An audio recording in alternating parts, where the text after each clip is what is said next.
G'day, Justin Hogg from Right Source here, talking governance, not-for-profits, boards. And I wanted to recount a couple of discussions I've had lately with CEOs, both existing and soon-to-be CEOs, in terms of how to deal with the board. And I think it's something, again, a bit peculiar to not-for-profits, especially in terms of the type of board you're dealing with and some of the sort of understanding of what you can get out of it. So I thought that's what we could talk about today. One of the big mistakes I see CEOs make is feel that they need to placate the board, that basically they're reporting to mum and dad or the oversight, and they need to tell the board everything's okay. No, we're taking care of that, everything's okay. That doesn't really add much value to the board process. I mean, the board members are usually, and they should be, people who are there, well, they're there voluntarily for the most case, but they're there because they've got skills they can bring to the organization, they've got experience they can bring, and they want to help. That's why they're there. Especially if you're doing a volunteer director role, why else are you there unless you want to help? So from a CEO's perspective, yes, absolutely, the board is there for an oversight function, absolutely. And as a CEO, you report into the board, absolutely. But where you can get value out of a board from a CEO is, tap into their skills. Now, you want to do this in a way, because obviously you don't want to ask them how to do your job. So how do you do that? Well, you want to ask the board the direction to go in, not how to get there, not the operations. So I think of it as in terms of guiding the ship. So all the board is telling you is, this is the way we want the ship to go. It's up to you to sail the ship. It's up to you to get the ship to that direction as a CEO. But the board's there to tell you where are we going. So in navigating that path, as a CEO, you should absolutely feel comfortable asking the board, saying, well, this is where we're going. I can see this obstacle here. This is a challenge.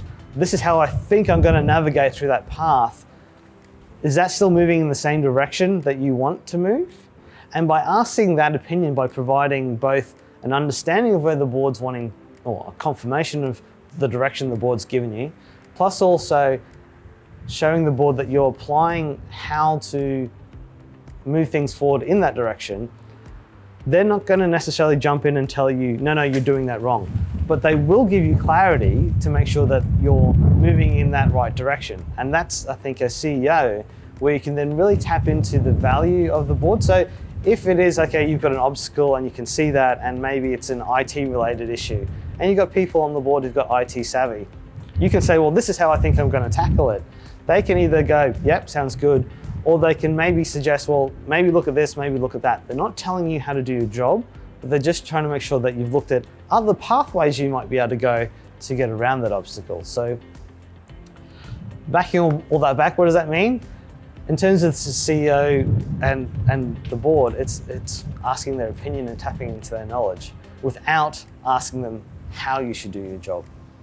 In contemplating that as well, I often pose the difference between a small to medium business that's run for profit and a not-for-profit. And often one of the key differences is the board.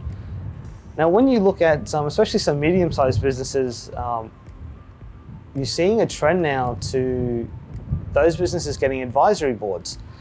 Now, they're not boards per se in terms of the constitutional point of view, but they are boards to provide advice. And it's because there's a recognition that having that group of people who are there specifically to advise you in the strategic direction of the organization adds enormous value to your organization.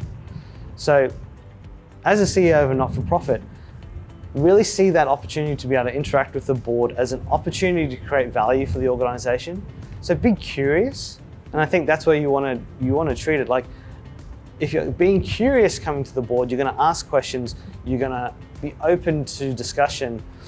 When you're coming to a board to placate them to say everything's being okay, you tend to be defensive, you tend to be less likely to hear other opinions or other points of view. And so you'll miss out on value that's right there and free for the taking.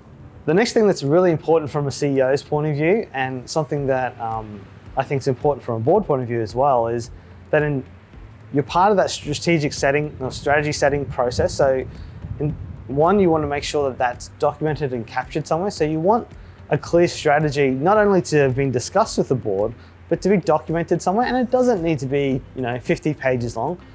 It can be, some people call like a strategy on a page, or 2 or 3 pages long, where you capture the main elements of the strategy, the main measures of the strategy, so the main sort of strategic objectives and how you measure success in moving towards that. And this is really why I'm going down this path, is because it's actually really important then for the communication process with the board ongoing, is if you can document the strategy that the board's looking, or the strategic direction, and attach to that direction the objectives that you need to achieve and how you then measure those objectives. When you come back to report to the board, you can frame your reporting around those strategic objectives. And so what that helps with is just that clarity of communication. You're giving the board very clear communication on how, as CEO, you're moving towards achieving the strategic objectives. And if you've got measures, you can actually measure your progress. That allows the board to feel comfortable in terms of the direction the organization's going at. It can allow for the conversation to facilitate towards more constructive feedback, as opposed to, if you're not clear on how you're progressing in the strategic direction, the conversation can become more interrogatory because they're trying to get that information out of you because it's not readily apparent in any of the reports. So the sort of 2 real takeaways from that little bit was that, 1, make sure you got the strategy documented, and 2, try and format your reporting to the board around that strategy. The other part of reporting to the board is, and this may sound a little funny, but remember that you're the CEO. Now, what does that mean? Well, often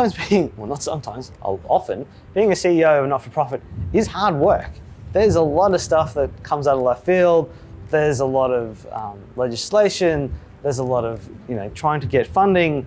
It's all hard. It can be very tiresome sometimes and can be draining. Your job as CEO is that work.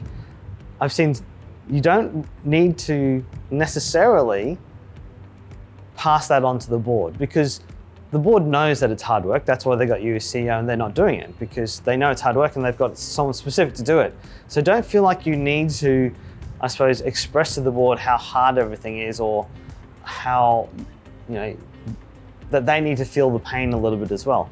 Your job as CEO is to manage that. Now, definitely feed in the communication in terms of the challenges you're having, but you want to do it in a factual way, not in an emotive way, because that will allow the conversation to be constructive rather than emotional. The other point then is, when things don't go well with the board, and if you feel the board are either not doing their role, or they are getting operational and they're starting to have one-on-ones with operational staff without including you, or without you being aware, and you're not comfortable with that, it's really important to have the confidence to clearly articulate where you disagree. Now, again, you want to try and make this doesn't need to be a battle, and it doesn't need to be emotive. Though obviously, if you're feeling that the board's undermining your role, your position as CEO, that can be quite distressing. The way you fix that is by having a clear conversation. I've seen it in board meetings, and it works very well, where we, as a board, we've gone and spoken to the CFO on this issue, and the CEO is not aware, so they get blindsided a little bit. In that moment, you just want to say, look, can I just ask the board that if you're going to speak to one of my direct reports, can you just include me in the email, or just make sure that one of you speak to me, just so that I know what's going on.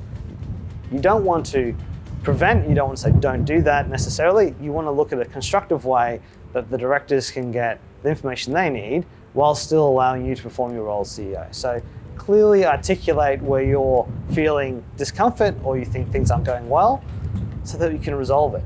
If you don't speak up, if you don't have that, and sometimes it can be quite daunting, and especially if you're a new CEO, that's sometimes a bit of courage. But if you can get past that, that allows you to have a clearer and open communication with the board, which again, this communication thing with the board, that's where you get the value from it. So that's probably it. I think it really is about communication and developing relationships. So that is a bit of a summary in terms of, for CEOs, some tips and thoughts in terms of communicating with your board and how you can get value out of it. If you found today's video useful, definitely feel free to check out some more of the videos we've got on YouTube. So subscribe, we've got a lot more there on not-for-profit and governance and boards, and it's very windy today. Otherwise, if you've got any other questions, feel free to chuck them in the comments below or reach out to me on LinkedIn. Happy to answer anything that you might have or any queries you have. Otherwise, thank you for your time today, appreciate it. It's Justin Hogg from RightSource.